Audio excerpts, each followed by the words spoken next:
Dime tu verdad, nadie te está sacando.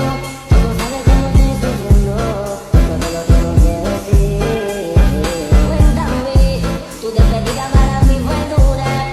Será que te llevo a la luna y yo no supe hacerlo así. Te estaba buscando por la calle gritando, eso me está matando. Oh no. Oke baik, Assalamualaikum warahmatullahi wabarakatuh. Perkenalkan saya Khairul dari kelompok untuk mempresentasikan tentang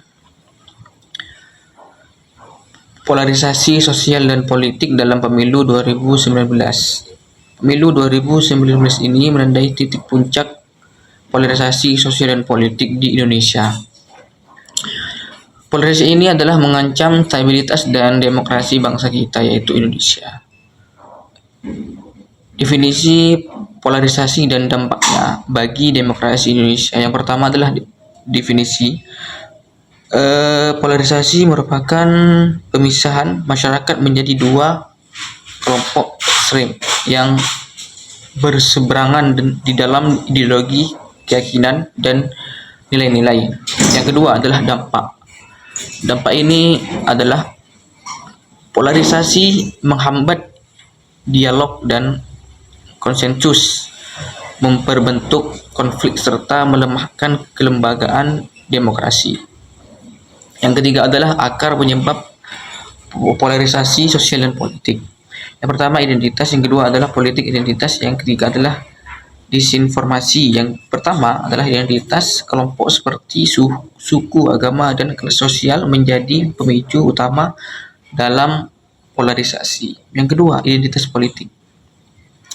Politisi menggunakan identitasnya kelompok untuk memobilisasi dukungan untuk menebarkan polarisasi. Yang ketiga adalah disinformasi. Informasi yang sudah salah dan provokatif disebarluaskan melalui media dan media sosial memperkuat polarisasi. Jadi sekian dari saya, mungkin akan dilanjutkan oleh rekan saya.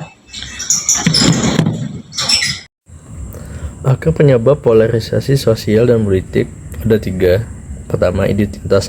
Identitas kelompok seperti suku, agama, dan kelas sosial menjadi pemicu utama polarisasi. Dan poin kedua ada politik identitas. Politik identitas menggunakan identitas kelompok atau memobilisasi dukungan dan menebarkan polarisasi. Poin ketiga, disinformasi. Informasi yang salah dan provokatif disebarkan melalui media dan media sosial memperkuat polarisasi yang ada. Kemudian di sini ada peran media dan media sosial dalam proses polarisasi.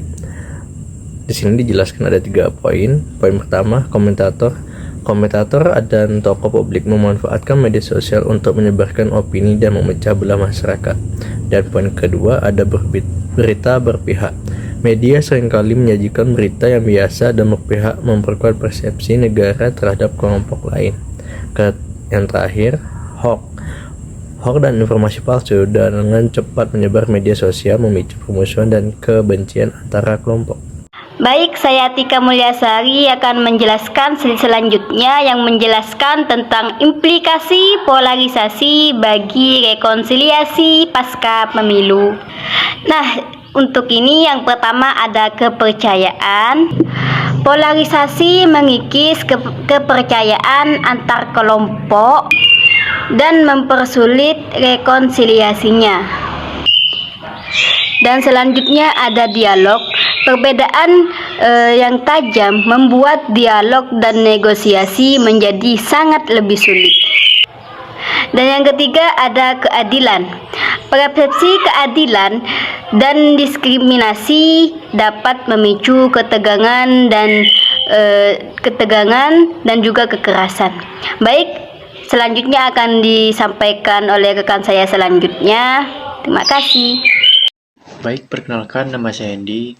Di sini saya akan melanjutkan presentasi dari teman-teman saya di upaya memperkuat kohesi sosial dan demokrasi yang dibagi menjadi 3. Yang pertama ada pendidikan, di mana pendidikan karakter dan toleransi untuk membangun sikap saling menghormat.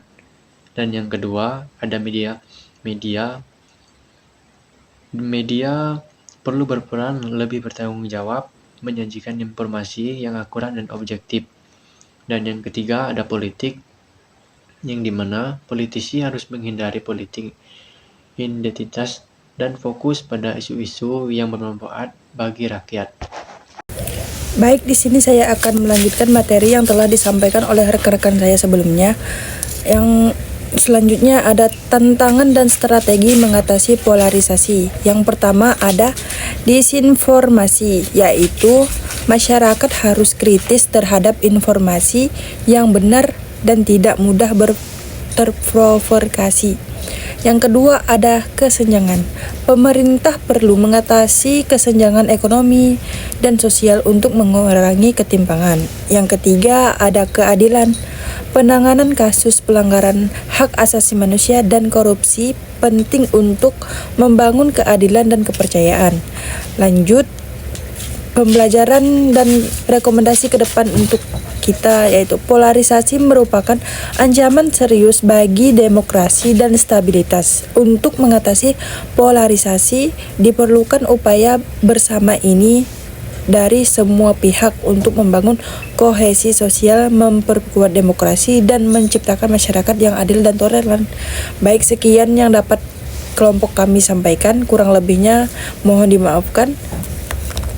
Assalamualaikum warahmatullahi wabarakatuh.